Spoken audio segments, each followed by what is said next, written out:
Bonjour à tous et bienvenue dans cette nouvelle vidéo sur ma chaîne YouTube et on se retrouve aujourd'hui pour la nouvelle vidéo du calendrier de l'Avent. Nous sommes aujourd'hui le 14 décembre. Donc après c'est la vidéo d'hier qui était une vidéo un peu exceptionnelle avec la vidéo spéciale Star Wars. On va revenir sur du Disney, sur le set Disney classique.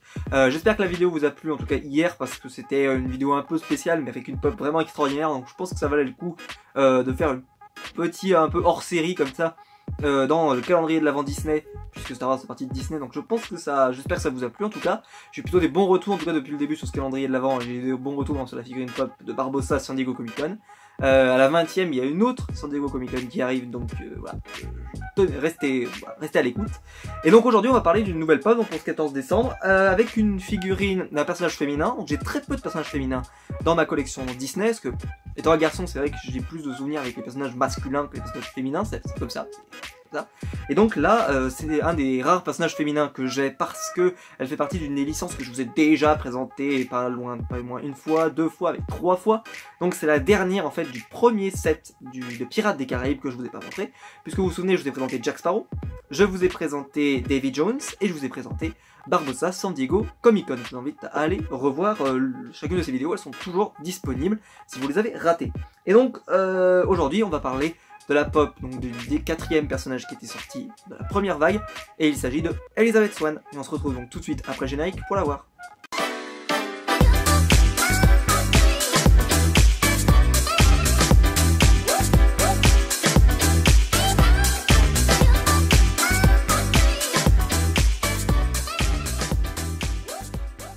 Donc voici la boîte, donc c'est bien Elizabeth Swann, c'est le numéro 175 du set Pirates des Caraïbes.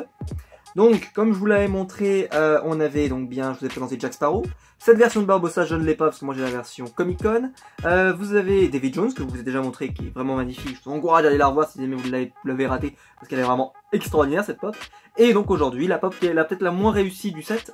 Et surtout moi qui m'avait fait beaucoup rager à l'époque, quand je l'avais acheté, parce que je comprenais pas qu'on n'ait pas Will Turner. Parce que quand même, dans la première, première trilogie du Pirates des Caraïbes, il n'y a pas énormément de personnages. Il m'en manquait pour moi 2, il me manquait Will Turner et Gibbs.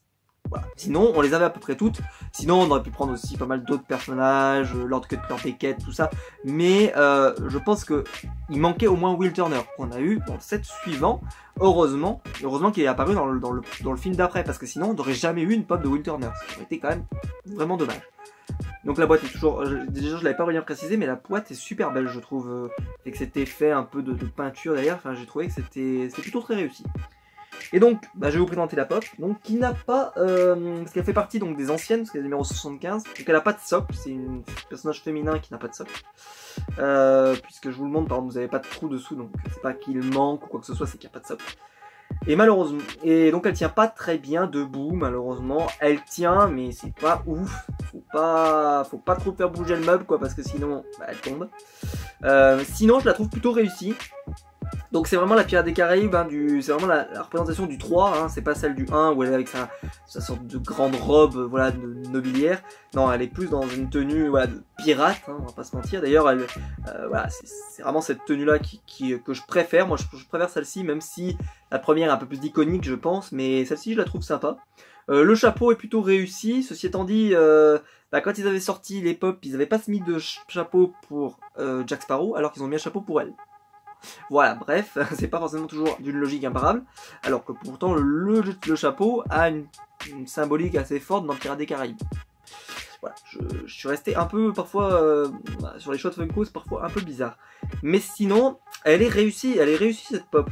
Même si, voilà, je préfère préciser, voilà, elle a du mal à tenir debout, donc c'est vrai que si vous sortez des pop des boîtes comme moi, c'est un peu emmerdant, hein, on est obligé de la faire tenir par rapport soit au mur, soit voilà, on se débrouille. Vous connaissez les bails hein, pour ceux qui ont des figurines pop.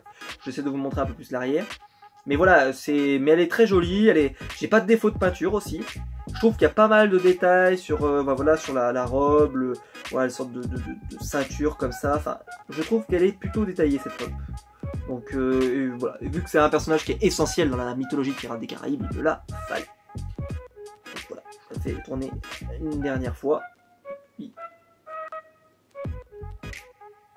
Donc voilà, donc n'hésitez pas à me dire ce que vous avez pensé de cette pop, ce que vous pensez de Pirates des Caraïbes en règle générale.